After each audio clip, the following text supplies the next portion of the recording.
Today to just talk about the lame duck, and of course we're busy preparing what we're going to be doing next year, and those things that are our priorities that don't get done in lame duck, we're going to stick them in our budget, the things we feel strongly about. I'd like to see the financial institutions tax pass. We want our smaller banks, smaller entities to do better, and we think we have a good bill. Hopefully they'll do that. I don't know. We work on the severance tax all the time. We'll meet today and figure out how much we can get through and what we've got to wait till next year. But I feel good about the fact that we have a high track record of success. Are you okay with the House's version of the financial institutions tax? There was some discrepancy over whether or not it was ultimately a reduction.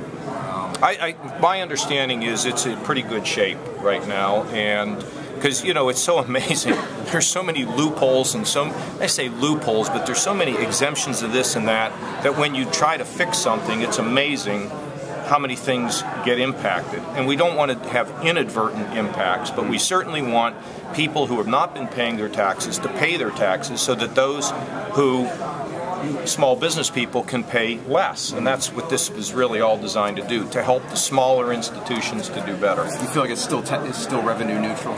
Oh yeah. I mean, I'm comfortable with, tell you the truth, I haven't looked at all that, but my understanding is it is. Ben, any problem with any of that? We'll continue to work on it. Okay. Well, I guess that's the answer. We're continuing to work on it. What's new on the Turnpike? When might we find out what's... It's going to be really cool when you hear. When? It'll be, I think we said about 30 days, is that right? 40 days? I don't know. It's coming, though. I mean, it's like Thanksgiving. It's on its way. I'm very pleased with where I believe we're going to end up on this. I think it's going to be somewhat of a surprise to people.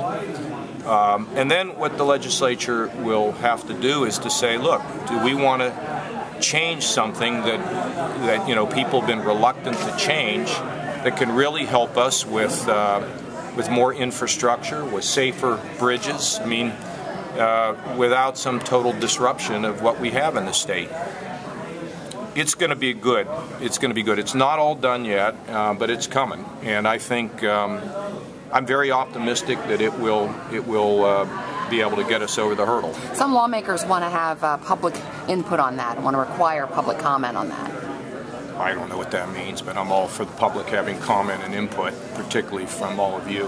What do you think about the legislature's plan to take up elections laws in lame duck session? Do what now? To work on election laws in lame duck I haven't discussed that with them. I don't know what they're talking about. Do you think that's a good time? Well, I don't know what they're talking about, so I'd have to see. The higher education idea you mentioned, is that something? Well, I tell you something. I am really. They're going to come to me by Thanksgiving. I can't tell you how. Frankly, I'm kind of shocked by the spirit of cooperation among the presidents of the universities and the community colleges. Somebody told me, Herb Asher at Ohio State told me, that there's no governors that work with these folks. They kind of jam stuff down their throats. Well, I respect these folks. I think there's a lot of improvement out there, and they agree with it as well. So the idea of moving to a system that reimburses graduation rather than enrollment is just giant, and it follows on the heels of we're not going to take all the money for ourselves in a capital improvement bill. And I want to just give you two examples. One is I was over at Zane State, where they're opening this big center over there to train people. Stark State, the president of the university told me, we're about ready to open our training facility for oil and gas. I think they got $6 million, and as Gordon Gee said, they'd have gotten 67 cents. It's really fantastic.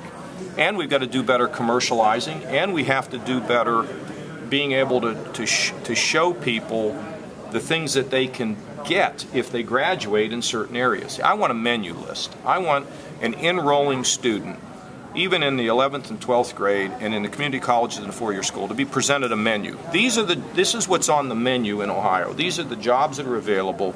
This is what it takes to get one of those jobs. This is what these jobs pay. And if we can do that, if we can get all that done, I tell you, it's going to be a huge advantage for us. When I talk to CEOs in other states and tell them what we're doing, they get excited. And let me give you another example. I met with Sergio Marchioni, who's a CEO of Fiat and Chrysler. They want this training money. I said, well, wait a minute. Why don't I not provide any training money, and you don't provide any training money, and we get everybody trained? He said, well, how would you do that? I said, it's this thing called tuition. That when somebody goes to school, why don't we educate them for a job at Chrysler? That's really a good idea. Well, that's the way it ought to work. We ought not to send people into our universities or into our community colleges or even graduate them from high school without them being prepared for some level of work experience when they graduate from high school, and then make the higher education experience one that's going to result in a job. And this is great stuff. I mean, it may sound boring to you, but I'm excited about it. This is something for next year, but yeah, they're going to come to the university presidents are going to come to me with the formula for how we're going to do graduation rather than enrollment, and it will come to me in Thanksgiving. But I have to just tell you how amazing it is that this relationship is going on. I'll tell you the other one I'm excited about is I am thrilled about the medical corridor. Now, we've got hospitals and health systems working together like they never have in the state, which is another thing that's fantastic. They're working on clinical trials together. They are working on backup imaging systems, clouds.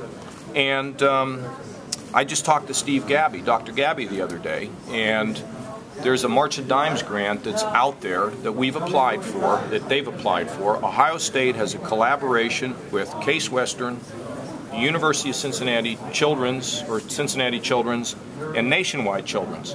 Now, Gabby knows the guy at the March of Dimes, but he also told me if we didn't have this collaboration, I'm not sure that we would be in a good position to win this grant. This is good stuff that's happening. So anyway, it sounds boring, but it's really cool because it's for, like the March of Dimes grant is for premature babies, you know. I mean, really great stuff. So we'll see. The higher education thing, would that be in the budget or before the budget? It will be in the budget. They'll come to me with it before, and we'll stick it in there. There's going to be a lot of stuff in the budget, you know, school finance, tax reform, a lot of things coming.